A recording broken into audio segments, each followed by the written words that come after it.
जान लीजिए भाव बड़ा मजबूत होता है। जी जी जी जी।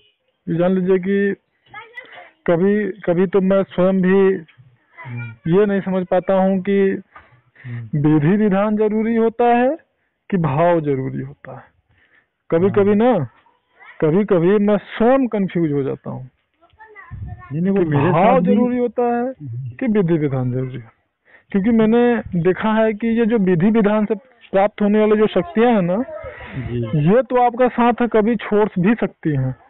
बराबर लेकिन ये जो भाव से जो शक्ति प्राप्त होती है ना, बराबर। वो शक्ति आपको किसी भी दशा में, किसी अवस्था में आपका साथ नहीं छोड़ती और आपको गलत रास्ते पे नहीं जाने देती। नहीं पर ये गुरुजी आपने ये सही बोले, पर इसमें मेरे ख्याल से दोनों जरूरी है, क्योंकि अगर अपन विधि विधान का पालन नहीं करते ना तो कहीं ना कहीं मन धोखा जल्दी दे देता है देखिए अपने। क्या है ना कि अनुशासन तो भाई देखिए जरूरी है जी जी, बिल्कुल बिल्कुल बिल्कुल। किसी भी चीज में। जैसे भक्त ही है एक, तो जी उस भक्त के लिए भी तो अनुशासन जरूरी है ना। बिल्कुल क्योंकि बिल्कुल अगर वो बिल्कुल। अनुशासन में नहीं रहेगा तो जी उसकी भक्ति टूट जाएगी। बराबर। भाई भगवान को भी तो याद करने का समय तो निश्चित होना चाहिए ना, जी जी जी जी। वरना तो संसार में हर व्यक्ति जो है वो माया जाल में फंसा हुआ है अपने। नहीं, क्योंकि मन बाहर की परिस्थितियां इतनी मतलब स्ट्रांग जैसे है ना, कब मन अपने को बहका देगा कोई हाँ भरोसा हाँ नहीं। वही, इसे रखने जैसे अब की। जैसे जो बहुत ही सिद्ध जो है पुरुष थे जी जी श्री रामकृष्ण परमहंस जी, जी बिल्कुल। वो कोई साधना माता काली की कोई साधना नहीं करते थे। जी नहीं, वो वो भक्त भाव से उनको केवल भजते थे बसते थे बराबर। और वो उसका परिणाम ये हुआ कि वो कहते कहते दर्शन नहीं मिला, पहुंच गए दक्षिणेश्वर काली मंदिर और बराबर उठाया माता का खड़ग। अब बोला अब तू बराबर। आज मुझे दर्शन दे, और ना था मैं अपने आप का बलि तुझे दे रहा हूँ। बिल्कुल अब बिल्कुल। माँ प्रत्यक्ष हो गई, जी जी जी माता काली प्रत्यक्ष हुई है। समझ लीजिए आप बिल्कुल। कि वो अगर जो आदि शक्ति है अगर वो प्रत्यक्ष हो सकती हैं, जी तो सोचिए कि क्या अप्सरा प्रत्यक्ष नहीं हो सकती हैं। बिल्कुल बिल्कुल बिल्कुल। जैसे जो लोग कहते हैं कि गुरुजी क्या वास्तव में हम उन्हें स्पर्श कर सकते हैं, उन्हें आंखों से देख सकते हैं, जी जी क्या जी। सच में वो सामने आती हैं, प्रत्यक्ष होती हैं, बहुत सारा अंधविश्वास में रहते हैं।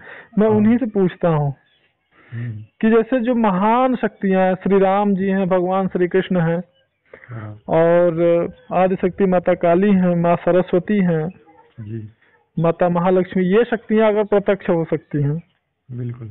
तो बताइए कि अप्सरा तो एक क्या है, इनकी सेविका है ना, बराबर बराबर ये बराबर। सब इनकी क्या है, सेविकाएं अनुचरियां है ना, तो क्या ये लोग प्रत्यक्ष नहीं होंगी? नहीं बिल्कुल अगर होता है, पर ये भाव अगर कैसे। मजबूत है हम्म। तो सवाल ही नहीं उठता है कि ये प्रत्यक्ष ना हो। नहीं पर ये कैसा है साधना, देखो मैंने भी बहुत सारे मतलब जैसे भगवान कृष्ण की भी किए, मेरे गुरु की भी किए, पर जब अपन साधना करते ना ये द्वंद्व आता ही है मन में, होगा नहीं होगा, पर अगर कोई लगा रहे ना कि श्रद्धा के साथ तो फिर वो सफल हो ही जाता है। ऐसा ना ये तब तक होता है ना जब तक कि हम उस शक्ति में स्वयं खो नहीं जाते हैं। जी जी जी और जब हम उसी में उसके भाव में खो गए, अगर जी। ये जान लीजिए कि जब हम उसमें खोने लगे, खो करके सब कुछ भूले जा रहे हैं, बस खाली वही शक्ति याद है, तब ये समझ बिल्कुल। जाइएगा कि हमारी साधना बहुत सही चल रही है। नहीं पर मैंने ये गुरुदेव ये देखा है कि ये चीज अपने हाथ की बात नहीं है, किसी शक्ति में खो जाना। ये हाँ बोलते ना ये फल साधन से ही ना होए, ये हाँ साधना से संभव नहीं है, उसकी जब कृपा होती है ना, हाँ हाँ। वो बोलते ना सो जाने जासु देहु जनाई, जी जाना जी तुम ही हो जाई। तो जी जी जी। इच्छा होगी कि आपको देना है तभी वो हो पाता है, नहीं तो पॉसिबल नहीं है। अरे भाई हम कह रहे हैं किसी के भी अंदर जो है भक्ति, पहले जब वो शुरू करता है ना साधना, तो पहले भाव थोड़ी नहीं आता उसके अंदर। नहीं आता, सही बात। ये भाव तो उसके समर्पण के अनुसार उसके अंदर पैदा होता है।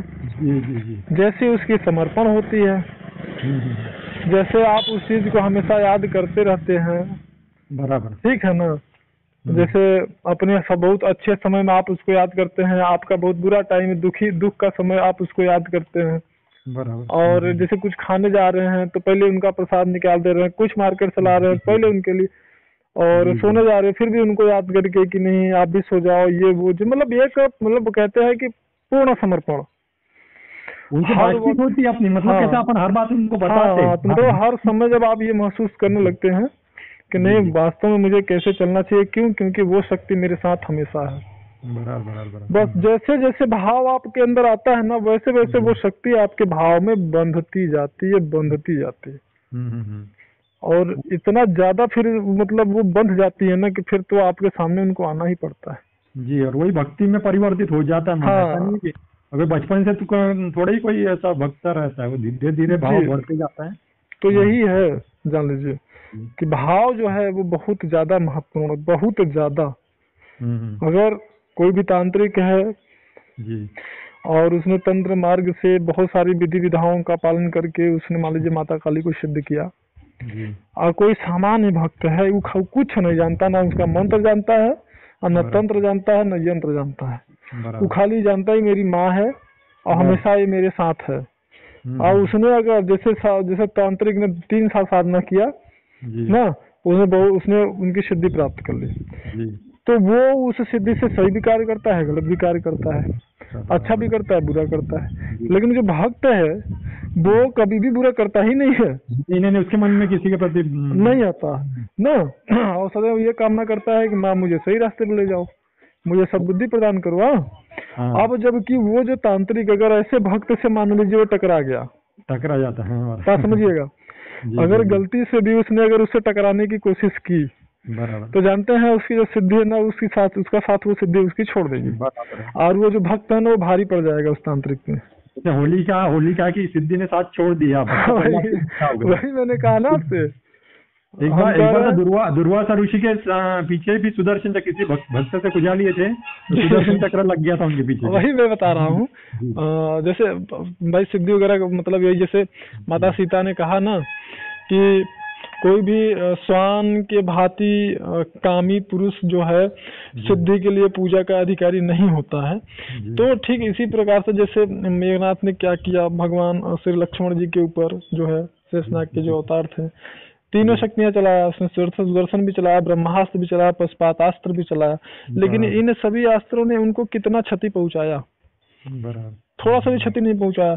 और भगवान श्री लक्ष्मण जी ने क्या किया, उन्होंने तो बस खाली ये कहा कि बाण जो निकाला उन्होंने तीर को और बोला कि तुमको, अगर मैं भगवान श्री राम का अनन्य सेवक हूँ ना, तो तुमको उन्हीं की आन है, तुम्हें श्री राम की ही आन है, अब मेघनाथ का मस्तक काट करके ही वापस आना। अब बताइए उन्होंने कौन सा शक्ति चलाया, क्या उन्होंने ब्रह्मास्त्र चलाया कि सुदर्शन के पशुपातास्त्र कुछ चलाया, नहीं चलाया।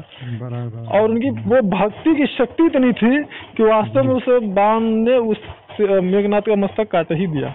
किसी शक्ति को चलाया उन्होंने, नहीं चलाया, और उसका मस्तक, उसका अंत हो गया।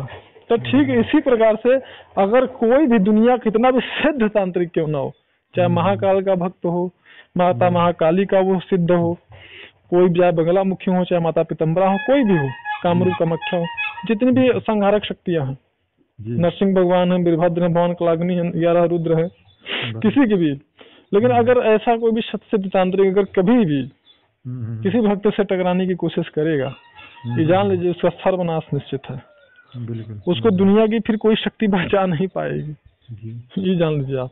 जैसे मैंने आपको बताया था ना, जो मेरे जो फ्रेंड के जो तांत्रिक मतलब वो है मित्र, उन्होंने साधनाएं बहुत सिद्ध करके रखी है, पर उन्होंने ऐसा एक वो किसी भक्त से उलझ गए थे। अच्छा, आदमी अपना सब दिमाग खो देता है, तो उन्होंने ब्रह्म राक्षस को भेजे।